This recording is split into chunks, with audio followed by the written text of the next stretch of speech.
Hello guys. आज हम लोग जीव विज्ञान का सबसे पहला चैप्टर पढ़ने जा रहे हैं, जीवों में जनन, जो कि हमारे जीव विज्ञान के सिलेबस से अभी बुक से हटा दिया गया है।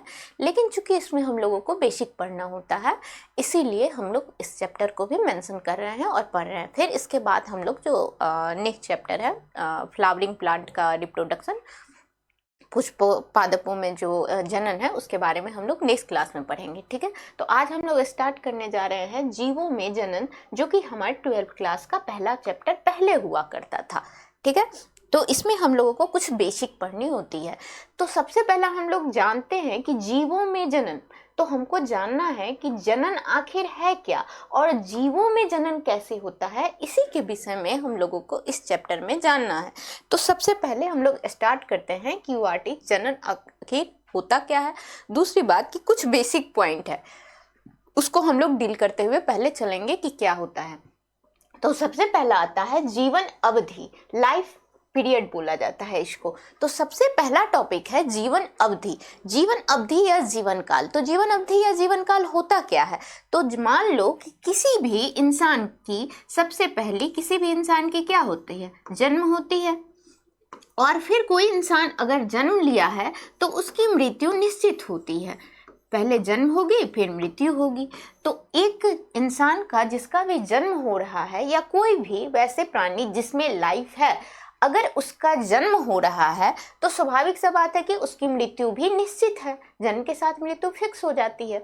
उसी जन्म से लेके मृत्यु तक के जो बीच का ड्यूरेशन होता है, पीरियड होता है, समय का अंतराल होता है, उसी को हम लोग बोलते हैं जीवन अवधि। क्या बोलते हैं? जीवन अवधि। ठीक है, तो ये जो जीवन अवधि है इसी को बोलते हैं। तो पहला सेंटेंस हम लोगों को क्या है कि किसी जीव का उसके जन्म से लेकर उसकी प्राकृतिक मृत्यु तक का समय उसका जीवन काल या जीवन अवधि कहलाता है। कोई भी मनुष्य, कोई भी जीव जिसमें लाइफ है, जब उसकी जन्म हुई है उससे जब उसका प्राकृतिक मृत्यु हो रहा है, ये नहीं कि हाँ कोई किसी का अगर कम एज में, जैसे ह्यूमन बींग्स का एक प्राकृतिक मृत्यु, एक एवरेज आयु कितना है? एक एवरेज आयु जिसमें कि ह्यूमन बींग्स मतलब कि मानव जीते हैं वो लगभग 70 से 75 साल है। लेकिन अगर कोई भी बच्चा है, कोई भी ऐसा इंसान है जो कि 20 साल 25 साल में ही किसी भी वजह से, एक्सीडेंट की वजह से या किसी भी वजह से चलेगा, या फिर कोई 102 साल 105 साल जी रहे हैं, तो ये सारी एक्सेप्शन केस है, इसको हम लोग इसमें नहीं लेते हैं। हम लोग इसमें लेते हैं प्राकृतिक मृत्यु की, जो कि एक नेचुरल समय, एक औसत आयु होती है, उस समय में जाने के बाद इंसान की मृत्यु हो जाती है। तो वही जीवन, जब जन्म लिया है मनुष्य या कोई भी प्राणी जिसमें लाइफ है, जब उसकी जन्म हुई है और फिर जब उसकी मृत्यु हुई है, तो जन्म से लेके मृत्यु तक के बीच में जो ड्यूरेशन होता है, टाइम का समय अंतराल होता है, उसी समय को हम लोग क्या बोलते हैं? जीवन अवधि या जीवन काल बोलते हैं। मेरे समझ से ये पहला पॉइंट आप लोगों को क्लियर होगा। दूसरा पॉइंट क्या बोला जा रहा है? प्रत्येक जीव का जीवन काल अलग अलग होता है। जैसे मनुष्य एक जीव है। क्या है? मनुष्य तो एक जीव है। दूसरी बात, जिसका जीवन काल 70 से 75 वर्ष है। अभी मैं बताई मनुष्य का जीवन काल कितना होता है? 70 से 75 वर्ष माना गया है। इसी प्रकार अलग अलग जीवों का जीवन काल अलग अलग होता है। क्या जितने भी जीव अर्थ पे हैं, इस पृथ्वी पे है, सबका जीवन काल एक ही होता है? नहीं होता है, सबका जीवन काल अलग अलग होता है। जैसे कि आपका ये मनुष्य है, हम लोग मानव है, मानव का 70 से 75 साल होता है। उसी तरह अलग अलग ऑर्गेनिज्म जो भी हैं जिसमें लाइफ है, तो सबकी आयु अलग अलग होती है। आप लोगों को क्या लगता है सबकी आयु सेम होती है? नहीं होती है ना, सबकी आयु अलग अलग होती है। जैसे कि मान लीजिए कोई तोता है, कोई मैना है, कोई कौवा है, क्या है? सबका अलग अलग है जीवन, सबका एक बराबर तो है नहीं। हाथी की आयु अलग होती है, कुत्ते की आयु अलग होती है। जितने दिन हाथी जीता उतने ही दिन तो कुत्ता नहीं जीता है ना। तो इसी तरह सबकी जीवन काल क्या होती है? अलग अलग होती है ना। उसी को क्या बोलते हैं हम लोग? जीवन काल बोलते हैं। और जीवन काल क्या होता है? सबका अलग अलग होता है। ठीक है, यहाँ तक बात आप लोगों को समझ में आ गई होगी। नेक्स्ट हम लोग चलते हैं दूसरे पॉइंट पे। नेक्स्ट पॉइंट हम लोगों को क्या बोला जा रहा है कि जो मैं अभी बताई आप लोगों को कि हर किसी जीव का जीवन काल अलग अलग होता है, जीवन अवधि अलग अलग होती है। तो जीवन काल सब में अलग अलग होता है। तो कुछ जीवों के बारे में हम लोग जैसे कि जान लेते हैं कि कुछ जीवों का जीवन काल कितना होता है। जैसे मानते हैं कि कुछ जीवों का जीवन काल हम लोग दे के रखे हैं। अर्थ पे जितने जीव हैं, हालांकि उसके बारे में तो हम लोग पढ़ नहीं सकते हैं, लेकिन कुछ के बारे में जान लेते हैं। जैसे कि कुछ जंतुओं का जीवन काल अगर हम लोग बोले तो जैसे कि कुछ जंतु में अगर मान लो हाथी है, तो हाथी का जीवन काल लगभग 70 से 75 कितना होता है, 65 to 70, 65 से 70 साल क्या होता है, हाथी का जीवन काल होता है। अगर हम कुत्ते की बात करें तो वही कुत्ते की आयु कितनी होती है, 20 से 25 होती है। ठीक है, 20 से 25 साल होती है। लेकिन वही तितली की बात करें तो ये बेचारा तो 1 से 2 वर्ष ही जीता है ना, इसकी आयु सिर्फ 1 से 2 वर्ष की होती है। गाय की बात करें तो ये भी 20 से 25 वर्ष इसकी आयु होती है। घोड़ा की बात करें तो इसकी भी आयु 50 से 60 वर्ष होती है। कछुए की आयु बोले तो देखो कितने लंबे समय तक होता है। ये छोटा सा प्राणी है लेकिन इसका जीवन काल कितना है, 100 से 150 वर्ष। कोई भी ह्यूमन बींग्स, मानव हम लोग इतना नहीं जीते हैं जितना ये छोटा सा कछुआ जीता है। तीसरा कौवा, कौवा को देखो, कौवा का कितना है, 15 वर्ष है ना। तो ये कुछ जंतु का जीवन काल दिया गया है कि ये सारे जंतु हैं जिसका कि क्या है, जीवन काल दिया हुआ है। इससे आप लोगों को यही समझना है कि सारे जंतु का, कोई भी जंतु है, सबका जीवन काल अलग अलग होता है। ना ही ये बॉडी के साइज पे डिपेंड करता है कि बहुत बड़ा अगर कोई ऑर्गेनिज्म है, प्राणी है, तो उसका क्या होगा कि बहुत ज्यादा जीवन काल होगा, और कोई बहुत छोटा प्राणी है तो ऐसा नहीं है कि उसका जीवन काल बहुत छोटा होगा। ये बॉडी के साइज पे डिपेंड नहीं करता है। कोई प्राणी बड़ा है अगर या कोई प्राणी छोटा है, दोनों का जीवन काल क्या होता है, उससे उसके जीवन काल पे कोई असर नहीं पड़ता है। ठीक है, तो फिर हम लोग नेक्स्ट पे चलते हैं, कुछ प्लांट के बारे में जान लेते हैं। ये तो जंतुओं के बारे में जाने, अब कुछ प्लांट के बारे में जान लेते हैं कि इसका, कुछ प्लांट का क्या है, जीवन काल कितना है। ठीक है, तो कुछ जैसे कि कॉमन सा ये है, पेड़ है हम लोगों का, किस चीज का होता है, गुलाब का पेड़ होता है। और गुलाब का पेड़ का कितना होता है, 5 से 7 वर्ष की इसकी आयु होती है। एक गुलाब का पौधा जो है उसकी आयु कितनी हो सकती है, 5 से 7 वर्ष हो सकती है। दूसरा अगर हम लोग केले की बात करें तो केले की आयु कितनी होती है, यहाँ पे 25 वर्ष दिया हुआ है, तो 25 वर्ष जो है केले की आयु होती है। दूसरा क्या है, धान, धान की आयु कितनी होगी, 3 से 4 महीने। ये तो आप लोग जानते होंगे, धान गेहूं वगैरह का कुछ सीजन होता है, उस समय में उसको लगाया जाता है और फिर उसको 3-4 महीने बाद क्या कर लिया जाता है, उसका सीड काट के और फिर उसको रख लिया जाता है। तो फिर वो कितने दिन की, उसकी आयु कितनी होती है, 3 से 4 महीने की होती है। अगर हम बरगद की बात करें तो बरगद की आयु कितनी होती है, 200 वर्ष की होती है। ठीक है, बरगद की आयु कितनी होती है, 200 वर्ष की होती है। वहीं पे अगर हम पीपल की बात करें तो इसकी आयु 1500 वर्ष होती है। और आम की बात करें तो इसकी आयु ऑलमोस्ट 100 वर्ष होती है। और जामुन की बात करें तो जामुन की ऑलमोस्ट 60 वर्ष होती है। ठीक है, 60 वर्ष की आयु होती है। तो ये हम लोग कुछ पौधों के बारे में जान लिए कि किसी पौधों का जीवन काल कितने दिन का होता है। इससे पहले हम लोग कुछ जंतुओं के बारे में जाने। तो इसको जानने का मतलब यही है कि इसको देख के आपको समझ में आ रहा होगा कि किसी का आयु, जीवन काल जो है वो सिमिलर नहीं है, समान नहीं है। सबका जीवन काल क्या है, अलग अलग है। अब सब सारे पौधे जितने भी अर्थ पे हैं या जितने भी जंतु हैं उसके बारे में तो हम सबके बारे में तो नहीं पढ़ सकते हैं, लेकिन बस एज अ समझने के लिए हम लोग थोड़े बहुत के बारे में जान लिए। ठीक है, तो नेक्स्ट हम लोग चलते हैं इस पे। अब हम लोगों का मेन टॉपिक यहाँ से स्टार्ट होता है। वो हम लोग का वो कुछ बेसिक था कि जैसे कि जीवन अवधि किसको कहते हैं। तो जीवन काल, जीवन अवधि हम लोग जाने तो किसको कहते हैं, क्या कहलाता है, प्राकृतिक मृत्यु। जो बर्थ हो रहा है, जन्म हो रहा है, तब से लेके प्राकृतिक मृत्यु तक के बीच में जो ड्यूरेशन है, टाइम है, समय अंतराल है, उसी को हम लोग क्या बोलते हैं, जीवन अवधि बोलते हैं। दूसरी बात क्या बोली जा रही है, अब हम लोगों का मेन टॉपिक शुरू होता है, रिप्रोडक्शन, जनन। अब हम लोग जानेंगे, टॉपिक का नाम ही, हमारे चैप्टर का नाम क्या है, जीवों में जनन कैसे होता है, यही हम लोगों को पढ़ना है। तो जनन आखिर है क्या, जनन, जनन का इंग्लिश होता है रिप्रोडक्शन। तो रिप्रोडक्शन क्या है, जनन आखिर होता क्या है। तो जनन क्या है, तो जनन द्वारा, पहला पॉइंट है हमारा, जनन द्वारा कोई जीवनधारी, जिसमें जीवन है, जैसे कि वनस्पति या प्राणी, चाहे वो प्लांट हो, पौधा हो, चाहे वो क्या है, एनिमल हो, अपने ही क्या सहज किसी दूसरे जीव को जन्म देकर अपनी जाति को का वृद्धि करते हैं। जन्म देने की इस क्रिया को जनन कहते हैं। जन्म जो दिया जा रहा है इसी क्रिया को क्या कहते हैं हम लोग, जनन कहते हैं। तो जनन किस में होगा, कोई भी जीवधारी है, चाहे वो प्राणी में जिसमें भी लाइफ है, चाहे वो क्या है, एनिमल है, चाहे वो प्लांट है, वनस्पति है या फिर प्राणी है, उसमें क्या होता है, उस जीवनधारी में क्या प्रोसेस होगा, जनन का प्रोसेस होगा। अब जनन का प्रोसेस वो प्रोसेस होता है, मतलब वो प्रक्रिया होती है जिसमें अपने ही सहज किसी दूसरे जीव को जन्म देकर, जैसे कि एक मनुष्य दूसरे मनुष्य को ही क्या कर रहा है, जन्म दे रहा है। तो एक मनुष्य दूसरे मनुष्य अपने समान मनुष्य को जन्म देता है और फिर देकर अपनी जाति की वृद्धि करता है। मान लो कि एक मानव है जो कि दूसरे मानव को क्या कर रहा है, जन्म दे रहा है। तो जब जन्म दे रहा है तो मानव की जाति में वृद्धि होगी ना। मानव अगर मानव को जन्म दे रहा है तो मानव की जाति में वृद्धि हुई।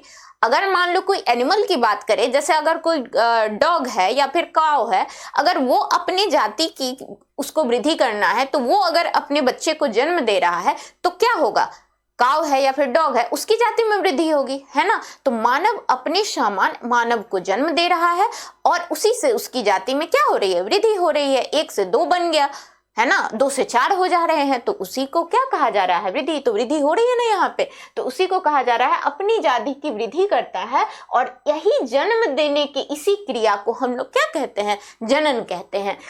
दूसरा पॉइंट हम लोगों का कहा जा रहा है, जनन का अर्थ है, क्या है अर्थ, अपने समान संतान उत्पन्न करना जनन कहलाता है। अगर हम 1 सेंटेंस में बोले तो अगर अपने समान किसी संतान को उत्पन्न कर रहे हैं हम लोग, तो उसी को क्या बोलते हैं हम लोग, जनन कहते हैं। यहां तक मेरे समझ से आप लोगों को बात समझ में आ गई होगी, कोई प्रॉब्लम नहीं हुई होगी। तो हम लोग नेक्स्ट स्लाइड पे चलते हैं, ठीक है। जनन के उद्देश्य, अब हम लोगों को पहले अभी हम लोग जाने कि जनन क्या होता है। अब हम लोग जानते हैं कि आखिर जनन जो हो रहा है इसका पर्पस क्या है, उद्देश्य क्या है, कुछ तो पर्पस होगा ना। तो अब हम लोग जानते हैं कि पर्पस क्या है इसका, ठीक है। तो पर्पस क्या है इसका ये हम लोग जानते हैं। तो क्या है पर्पस, पहला क्या है पॉइंट इसमें, जनन जीवों की एक प्रमुख जैविक क्रिया है जिसके उद्देश्य निम्न है। सबसे पहला कि जनन जो प्रोसेस है, कोई भी जीव है, अभी हम लोग जाने कि कोई भी जीव है जो कि मान लो कि वनस्पति है या प्राणी है जिसमें जीवन है, उसका ये एक मुख्य उद्देश्य है कि उसमें जनन होना ही होना है। ऐसा नहीं हो सकता उसमें जनन का प्रोसेस नहीं हो। तो क्रिया तो जनन की उसमें होगी ही, कैसे होगी, क्यों होगी, इसका उद्देश्य क्या है होने का। तो सबसे पहले जनन के माध्यम से ही जाति की निरंतरता सदैव बनी रहती है। अब जाति की निरंतरता जनन से कैसे बनी रहती है, अब मानो कि कोई मनुष्य है ना, मानव है, जो कि मानव को अपने समान मानव को क्या कर रहा है, जन्म दे रहा है, ठीक है। या फिर कोई गाय है, अपने समान गाय को जन्म दे रही है, तो वो अपने जाति की निरंतरता को क्या की हुई है, बनाई ही हुई है। अगर मानव को जन्म ना देता तो एक ही मानव, अगर अर्थ पे मान लो कि सबसे पहले एक ही मानव कोई आए थे और अगर उसमें जनन की प्रोसेस नहीं होती और एक मानव आए और फिर उनका डेथ हो गया, मृत्यु हो गई, वो फिर मृत्यु हो जाती, तो फिर आगे मानव कोई दिखाई देते क्या, नहीं दिखाई देते।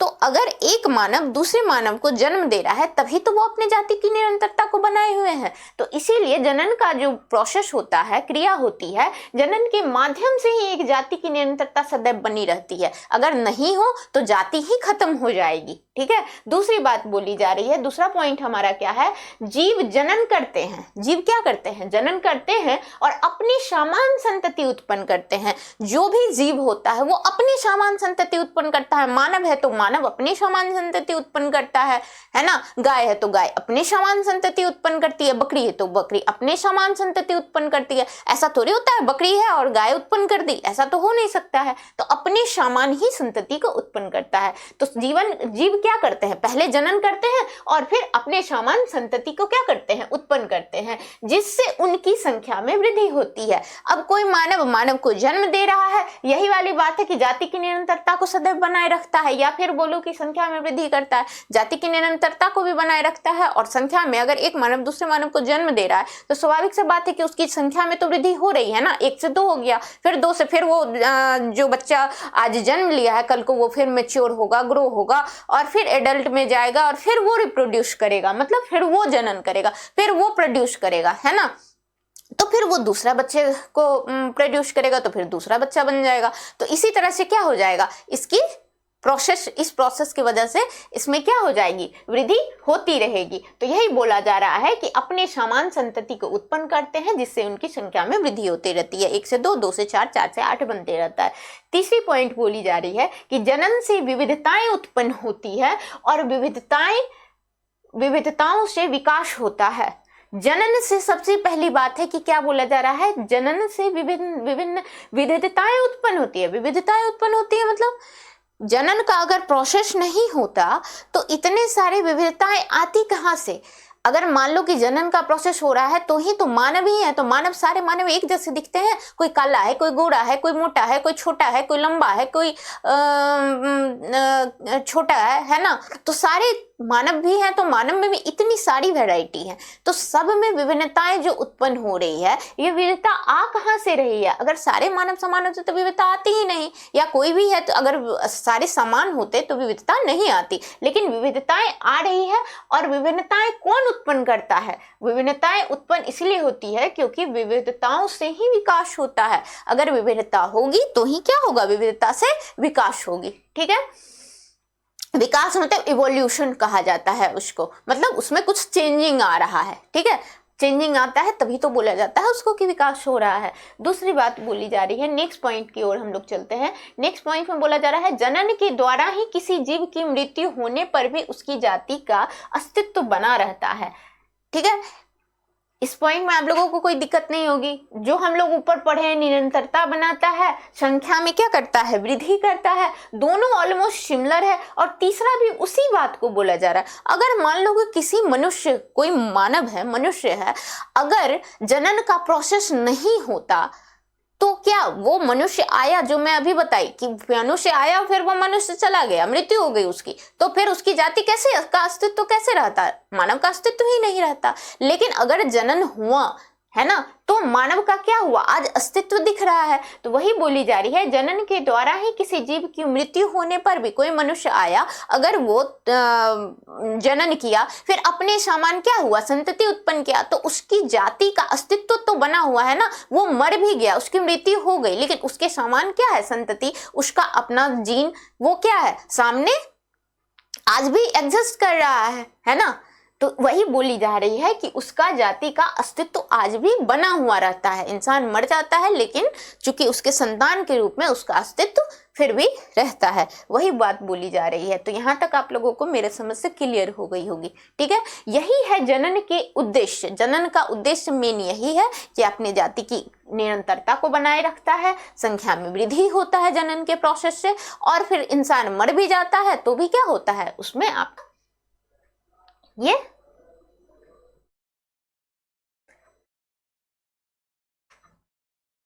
ठीक है। यहां तक आप लोगों को बात समझ में आ गई होगी, ठीक है। तो अब हम लोग चलते हैं नेक्स्ट स्लाइड पे। नेक्स्ट स्लाइड क्या है हम लोगों का, जनन के प्रकार। अब हम लोगों का, अभी हम लोग जाने कि जनन क्या है, ठीक है। जनन के द्वारा होता क्या है, क्यों होता है, किस लिए होता है, ये हम लोग पढ़े। अब हम लोग जानेंगे कि जनन के प्रकार क्या है। यह निम्न प्रकार के होते हैं। जनन कितने प्रकार के होते हैं, 3 प्रकार के होते हैं, ठीक है। कितने प्रकार के होते हैं, 3 प्रकार के। सबसे पहले जनन को बोला जाता है कायिक या वर्धी जनन। क्या बोलते हैं हम लोग, कायिक या वर्धी जनन। तो कायिक या वर्धी जनन को हम लोग इंग्लिश में बोलते हैं वेजिटेटिव रिप्रोडक्शन। क्या बोलते हैं, वेजिटेटिव रिप्रोडक्शन। कायिक या वर्धी जनन को इंग्लिश में वेजिटेटिव रिप्रोडक्शन बोलते हैं। दूसरा पॉइंट हम लोगों का क्या है, दूसरा टाइप है अलैंगिक जनन या सेक्सुअल रिप्रोडक्शन। अलैंगिक जनन को इंग्लिश में हम लोग एसेक्सुअल रिप्रोडक्शन बोलते हैं।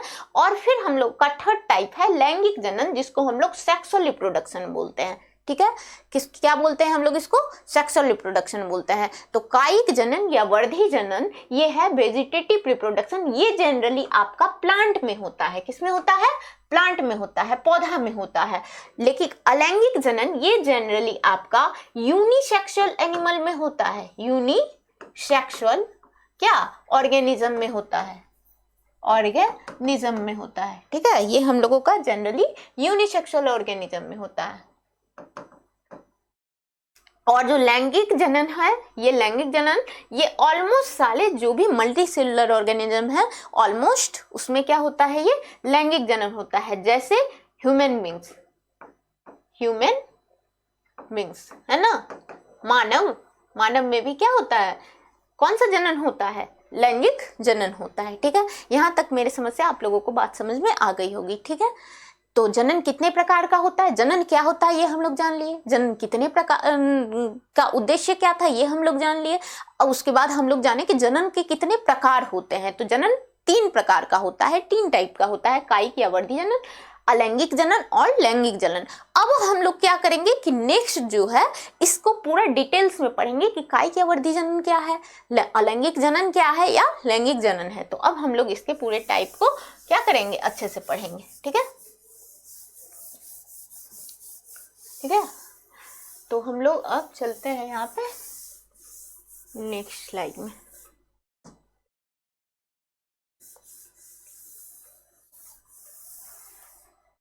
ठीक है, तो नेक्स्ट पॉइंट हम लोगों का सबसे पहला जो टाइप था कौन सा था?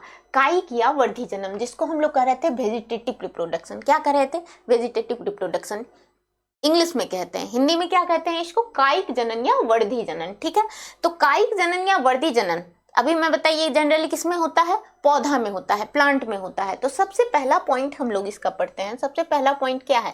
जब किसी पौधों में जड़, तना, पत्ती के द्वारा नए पौधे को जन्म दिया जाता है तो उसे हम कायिक जनन या वर्धी जनन कहते हैं। कायिक जनन या वर्धी जनन कहते किसको है? तो मान लो कि कोई पौधा है, ठीक है, कोई प्लांट है, अगर हम उसका जड़ ले रहे हैं थोड़ा सा, या फिर एक उसका पत्ती ले रहे हैं, या फिर उसका तना ले रहे हैं, पूरा प्लांट नहीं लेना है, इस प्लांट का, पौधा का कोई भी एक भाग हम लोग ले रहे हैं और उसको जाके मिट्टी में क्या करते हैं? ड्रॉप कर देते हैं। ठीक है, और फिर उसमें पानी वगैरह देते हैं तो वहां से क्या होता है? एक नया प्लांट, एक नया पौधा जन्म ले लेता है। उसी प्रोसेस को, उसी प्रक्रिया को हम लोग क्या कहते हैं? कायिक जनन या वर्धी जनन कहते हैं। क्या कहते हैं? कायिक जनन या वर्धी जनन किसको कहते हैं?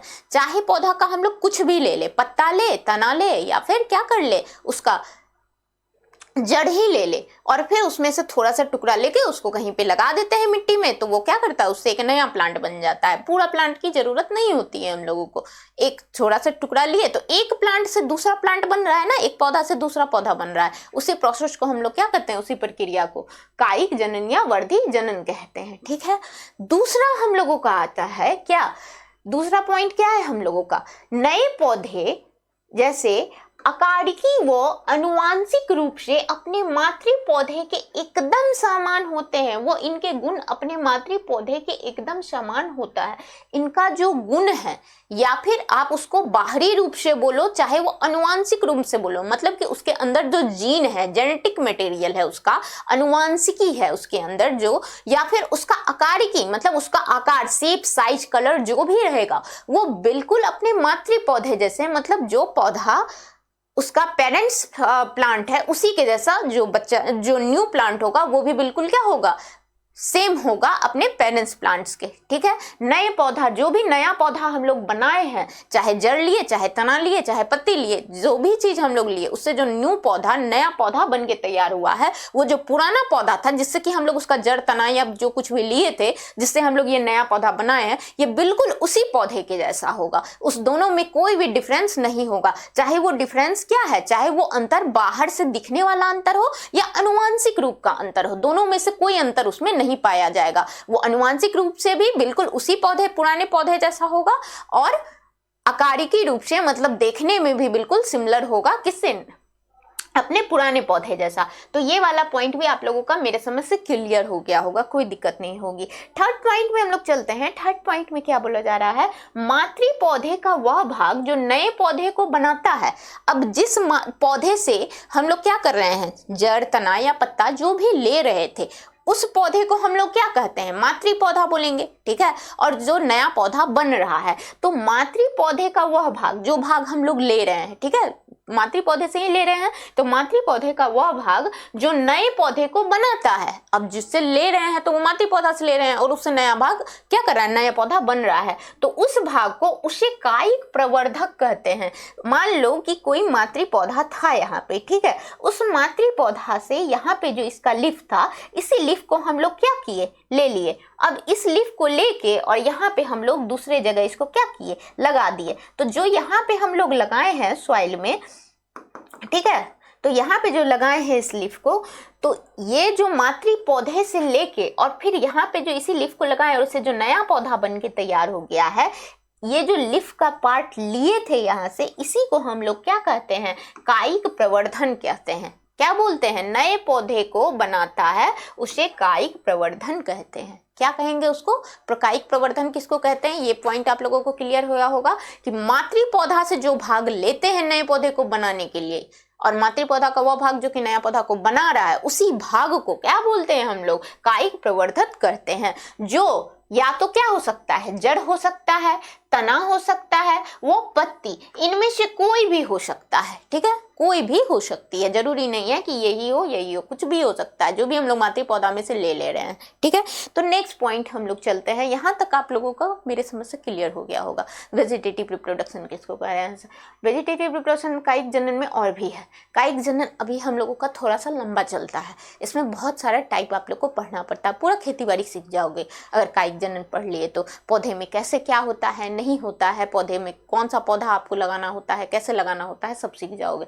तो सबसे पहले कायिक जनन के प्रकार। कायिक जनन हम लोग कह किसको रहे थे, अभी ये हम लोग जाने कि कायिक प्रवर्धन क्या था, उसको किसको क्या बोल रहे थे, कायिक जनन या वर्ती जनन किसको कहते हैं। अब कायिक जनन के भी बहुत सारे टाइप है। अभी हम लोग जनन के बारे में जाने कि जनन का क्या था, जनन का उद्देश्य क्या था, और फिर जनन का कितना टाइप था, ये हम लोग जाने। तो जनन का टाइप कितना था, 3 था, एक कायिक या वर्धी जनन, और उसके बाद अलैंगिक जनन, और फिर तीसरा क्या था, लैंगिक जनन। अब हम लोग कायिक जनन जाने, पहला नंबर कायिक जनन को उठाए। कायिक जनन में कायिक जनन या वर्धी जनन किसको कहते हैं ये जान लिए। अब इस कायिक जनन के भी बहुत सारे प्रकार हैं, तो इसके बारे में जानेंगे। जैसे कि क्या है पहला पॉइंट कि प्राकृतिक कायिक जनन, कृत्रिम कायिक जनन, या तो प्राकृतिक कायिक जनन या कृत्रिम कायिक जनन। कायिक जनन 2 टाइप का होता है, पहला होगा प्राकृतिक कायिक जनन और दूसरा होगा कृत्रिम कायिक जनन।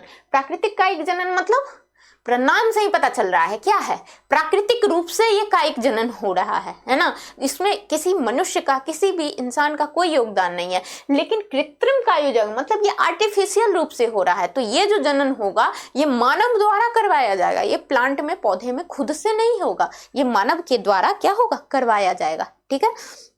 तो अब हम लोग दूसरा पॉइंट पढ़ते हैं इसका। पहला स्टार्ट करते हैं कि आखिर प्राकृतिक रूप से जो कायिक जनन है, प्राकृतिक कायिक जनन हम लोग किसको बोलते हैं। प्राकृतिक नाम से ही पता चल रहा है, प्राकृतिक मतलब नेचुरल रूप से, जो कि अपने इन्वायरमेंट में नेचुरली रूप से प्लांट में हो रहा है, किसी के द्वारा नहीं करवाया जा रहा है, प्लांट खुद कर रहा है, तो उसी को हम लोग पहला पॉइंट कहते हैं प्राकृतिक कायिक जनन। नेचुरल वेजिटेटिव रिप्रोडक्शन इंग्लिश में बोला जाता है। प्राकृतिक का मतलब ही होता है वेजिटेटिव रिप्रोडक्शन, अभी बताए ही थे, ठीक है। तो प्राकृतिक कायिक जनन हम लोग किसको कहते हैं, तो पहला पॉइंट क्या है प्राकृतिक कायिक जनन में।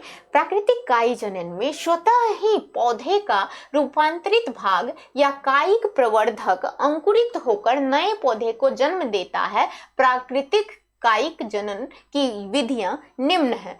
क्या होता है कायिक जनन में, प्राकृतिक कायिक जनन में क्या होता है कि पौधा जो होता है वह स्वतः अपने आप क्या करता है कि पौधे का कुछ भाग या कोई चीज वो क्या करता है, अपने आप अंकुरित होता है और फिर उसी अंकुरित भाग से एक नए पौधे को जन्म दे रहा है। कोई करवा नहीं रहा है, ये पौधे में खुद हो रहा है, तो जन्म देता है। इसी प्रक्रिया को हम लोग क्या कहते हैं, कायिक, नेचुरल, प्राकृतिक कायिक जनन कहते हैं, ठीक है। अब इसका विधि बहुत सारा है, निम्न बहुत टाइप का जो होता है ये बहुत सारे प्रकार का होता है। तो पहला इसमें भी अब कायिक जनन का हम लोग जाने कि बहुत सारा टाइप है। अब इसमें जो कायिक जनन में जो प्राकृतिक कायिक जनन है वो प्राकृतिक जनन का भी प्रकार है। तो उस प्राकृतिक कायिक जनन में कैसे कैसे प्राकृतिक रूप से हो रहा है ये हम लोग जानेंगे। और फिर आर्टिफिशियल जो कृत्रिम रूप से कायिक जनन हो रहा था वो कैसे हो रहा था उसके बारे में जानेंगे। तो प्राकृतिक रूप से जो कायिक जनन होता है उसमें मान लो सबसे पहला क्या हो रहा है, जड़ों के द्वारा। किसके द्वारा हो रहा है, जड़ों के द्वारा। जड़ों के द्वारा कैसे होगा ये बताओ कि जड़ों के द्वारा कैसे होगा। जड़ों के द्वारा कायिक जनन हो रहा है। कैसे हो रहा है, जब कोई पौधा जड़ों द्वारा अपने सामान्य नए पौधे को जन्म देता है उसे हम जड़ों द्वारा होने वाला कायिक जनन कहते हैं। कोई पौधा है उसके जड़ से कोई नया पौधा निकल गया तो उसी को हम लोग, पुराना पौधा था उसका जड़ ज्यादा दूर तक फैला और फिर उसी जड़ से कोई दूसरा नया पौधा दूसरे जगह निकल गया तो उसी को हम लोग क्या कहेंगे, जड़ों द्वारा होने वाला कायिक जनन। ठीक है, इसीलिए उसको क्या कह रहे हैं, जड़ों द्वारा होने वाला कायिक जनन बोलते हैं। जैसे मान लो कि परवल के पेड़ में क्या होता है, परवल ट्राइकोमेटस, परवल के पेड़ में क्या हो रहा है हम लोगों का कि जो पेड़ का जो लत्ती वगैरह होता है प्लांट का उसमें से कुछ जड़ निकलता है और वो जड़ अगर कहीं दूसरे जगह, लत्ती क्या होता है कि अगर जमीन उमीन पे गिर गया है ना तो फिर उससे एक दूसरा प्लांट बनके वहां से तैयार हो जाता है। इसीलिए लत्ती वगैरह बहुत ज्यादा फैल जाता है। उसी को क्या कहा जाता है, क्या, जड़ों के द्वारा, क्योंकि उसके जड़ से ही हो रहा है। कोई आदमी जाके वहां करवा नहीं रहा है, खुद हो रहा है। ठीक है, दूसरी बात शकरकंद का, शकरकंद में भी शायद ऐसा ही होता है कि आप उसको क्या कर देते हो, एक बार लगा दिए उसका जड़ जहां जहां फैलते जाएगा वहां पे उससे एक न्यू शकरकंद बनके क्या हो जाता है, शकरकंद का पौधा बनके क्या होता है, तैयार हो जाता है। तीसरा है सतावर के पौधे में, सतावर का जो पौधा होता है एस्परजेरियस प्लांट, एस्परजेरियस प्लांट में भी ऐसा ही होता है कि आपका जो पौधा है उसका लत्ती वगैरह जो भी है ये क्या हुआ, एक जगह फैला और फिर उसका जड़ एक जगह से जाके मान लो ऐसे हैंगिंग हो रहा है और वो जाके सॉइल से अटैच हो गया। जैसे ही अटैच हुआ तो वहां से एक न्यू प्लांट बन जाएगा। तो जड़ के द्वारा ही हो रहा है ना, कोई दूसरा जड़ को जाके हम लोग अलग से नहीं काट के लगाए हैं, वो प्राकृतिक रूप से एक जड़ से एक ही प्लांट का जड़ एक जगह से दूसरे जगह जा रहा है और एक प्लांट से दूसरे प्लांट बना दे रहा है। इसीलिए उसी प्रोसेस को क्या करते हैं हम लोग, उसी प्रक्रिया को जड़ों के द्वारा कायिक जनन हो रहा है। ठीक है, नेक्स्ट पॉइंट हम लोग जानते हैं कि तनों के द्वारा, तनों द्वारा होने वाला कायिक जनन। अभी हम लोग किसके बारे में जाने, जड़ से जो कायिक जनन हो रहा था। कौन सा कायिक जनन हो रहा है, ये सारा प्राकृतिक रूप से हो रहा है, हम लोग नहीं करवा रहे हैं, कृत्रिम रूप से नहीं हो रहा है, ये मानव के द्वारा नहीं हो रहा है, ये सारा प्राकृतिक में अपने आप हो रही है। तो ये पहला हम लोग जाने कौन सा, अभी कौन सा जाने थे, इससे पहले जड़ के द्वारा हो रहा था। अब क्या है हम लोगों का, तनों के द्वारा। तनों के द्वारा क्या है, जब किसी पौधों में तने के द्वारा अपने सामान नए पौधे को उत्पन्न किया जाता है। कोई तना ले लिए, हम लोग क्या करते हैं, अगर आर्टिफिशियली रूप से कहो तो कुछ पौधे का हम लोग इस तरह से काट लेते हैं ना, कुछ तना, कुछ डंटा सा ऐसे करके तोड़ लेते हैं और फिर उसको जाके सॉइल में कहीं पे ड्रॉप करवा देते हैं। तो उससे क्या होता है, एक नया पौधा बन जाता है। लेकिन मान लो कि ये हम लोग करवा नहीं रहे हैं, खुद से हो जा रहा है। तो मान लो कि कोई पौधा है, अब वो क्या किया, अपने तना को मान लो कि वो झुक गया है पेड़ और किसी तरह से वो सॉइल के कांटेक्ट में आ गया, तो उसका तना जो था वो सॉइल के कांटेक्ट में आते वहां से एक दूसरा पौधा, नया पौधा बना के क्या किया, मिट्टी के कांटेक्ट में आते ही वो एक नया पौधा वहां से बना लिया। तो उसी पौधे को, उसी जनन को हम लोग क्या बोलेंगे, तनों द्वारा होने वाला कायिक जनन। ठीक है, तनों के द्वारा होने वाला कायिक जनन। जैसे कि क्या होता है, अदरक, अदरक में क्या होता है, जिंजर जो अदरक है, या फिर टर्मेरिक, हम लोग हल्दी की बात करें, आलू की बात करें, इटीसी, ये सारा क्या है कि आप इसका अगर तना जो है लगा दे रहे हैं तो इससे तना से जो है दूसरा अपने आप जो है बहुत सारा तना निकलता है और अलग अलग प्लांट क्या होता है इससे निकल जाता है। ठीक है, तनों के द्वारा होने वाला कायिक जनन। नेक्स्ट हम लोग पढ़ते हैं पत्ती द्वारा होने वाला कायिक जनन। अब पत्ती के द्वारा कैसे होता है, बहुत सारा प्लांट का, अभी हम लोग जैसे पढ़े कि तना से हो रहा था, जड़ से हो रहा था, उसी तरह पत्ती के द्वारा भी होता है। कई सारे पौधे में उसका पत्ती क्या होता है, सॉइल पे मिट्टी में गिर जाता है और फिर वहां से उसका क्या होता है, एक न्यू प्लांट बनके तैयार हो जाता है। तो उसी को हम लोग क्या कहते हैं, तनों पत्ती के द्वारा होने वाला कायिक जनन। जैसे कि अजूबा कोई प्लांट है उसमें, या फिर बिगोनिया कोई पौधा है जिसमें कि क्या होता है कि ये अजूबा और बिगोनिया पौधे में कैसा होता है, ये पत्ती के द्वारा होता है, मतलब पत्ती गिरा और फिर वहां से उस पत्ती के द्वारा एक नया पौधा जन्म ले लिया। है ना। उसी प्रोसेस को हम लोग क्या कहते हैं, पत्ती द्वारा होने वाला कायिक जनन। जब किसी पौधे में पत्ती के द्वारा अपने समान नए पौधे को उत्पन्न किया जाता है, इसी पत्ती के द्वारा होने वाले कायिक जनन को हम लोग क्या कहते हैं, पत्ती द्वारा होने वाला कायिक जनन। ठीक है, तो ये थर्ड था हम लोगों का। इससे पहले हम लोग जाने जड़ के द्वारा, फिर हम लोग समझे किसके द्वारा, तना के द्वारा, फिर तीसरा है हम लोग का पत्ती के द्वारा। यहाँ तक आप लोगों को समझ में आ गई होगी। नेक्स्ट तो हम लोग चलते हैं इसके बाद हम लोगों का प्राकृतिक वाला खत्म हो गया है। ठीक है, अब हम लोग का क्या है, आर्टिफिशियल वाला है। आर्टिफिशियल वाला थोड़ा ज़्यादा लेंदी है। ठीक है, तो प्राकृतिक वाले में हम लोग को कितना सारा पढ़ना था। सबसे पहले हम लोग पढ़े क्या, सबसे पहले हम लोग लाइफ स्पेन पढ़े, जीवन अवधि पढ़े कि जीवन अवधि, जीवन काल आखिर बोलते किसको है। ठीक है, दूसरा हम लोग जाने कि जनन क्या है ना। फिर जनन आखिर क्यों करते हैं, जनन का उद्देश्य क्या है, इसके बारे में जाने। फिर जनन जो था वो 3 टाइप का था, 3 प्रकार का था। कौन कौन सा, पहला वही कायिक या वर्धी जनन, दूसरा हम लोगों का अलैंगिक जनन, और तीसरा लैंगिक जनन। अब जो हम लोग पहला था कायिक या वर्धी जनन, वो कायिक या वर्धी जनन के बारे में जाने। और ये कायिक या वर्धी जनन 2 प्रकार का था। एक था हम लोगों का प्राकृतिक कायिक या वर्धी जनन, एक था आर्टिफिशियल कृत्रिम कायिक जनन। ठीक है, तो हम लोग प्राकृतिक कायिक जनन में पढ़े कि प्राकृतिक कायिक जनन किसको कहते हैं। अब प्राकृतिक कायिक जनन में भी हम लोगों का 3 था, जैसे कि पहला जड़ों के द्वारा हो रहा था, फिर पत्ती के द्वारा हो रहा था, और फिर तना के द्वारा हो रहा था। तो ये तीनों हम लोग पढ़ लिए और कायिक जनन का हम लोग प्राकृतिक रूप वाला खत्म कर लिए। अब क्या है हम लोगों का आर्टिफिशियल रूप वाला है, मतलब ये कृत्रिम कायिक जनन जो है ये कैसे होता है, इसका भी कुछ है। कृत्रिम है तो स्वाभाविक सा बात है कि ये मानव के द्वारा हो रहा होगा, और मानव तो बहुत कुछ करते हैं, फेरबदल इधर से उधर, इधर से उधर, इधर पौधे में ये लगाएंगे, उधर पौधे में वो लगाएंगे, फिर जोड़ काट के दोनों को अलग अलग प्लांट को मिला के एक पौधा बना लेते हैं। तो इसका वो लोग बहुत सारा क्या क्रिया करते हैं, किसी पौधे को बनाने के लिए किसी का तना जोड़ते हैं, किसी का जड़ जोड़ते हैं, किसी को आपस में जोड़ देते हैं। तो ये कैसे जोड़ते हैं, क्या करते हैं, ये हम लोग नेक्स्ट क्लासेस में पढ़ेंगे कृत्रिम कायिक जनन के बारे में। ठीक है, तो नेक्स्ट क्लास हम लोगों का यहीं से स्टार्ट होगा कि कृत्रिम कायिक जनन किसको कहते हैं, और फिर इसका प्रकार क्या होता है, और फिर आगे हम लोग अलैंगिक जनन, फिर लैंगिक जनन पे कंटिन्यू करेंगे। ज़्यादा लेंथी नहीं है ये चैप्टर, थोड़ा शॉर्ट ही है, तो इस चैप्टर को हम लोग पहले फिनिश करेंगे, चूंकि बेसिक है, इसको पढ़ना जरूरी है, और पढ़ लीजिएगा तो आप लोग खेती बाड़ी करना भी अच्छे से सीख जाइएगा। तो पहले ये वाला हम लोगों का फर्स्ट चैप्टर फिनिश करते हैं, फिर हम लोग नेक्स्ट चैप्टर पे चलेंगे। ठीक है।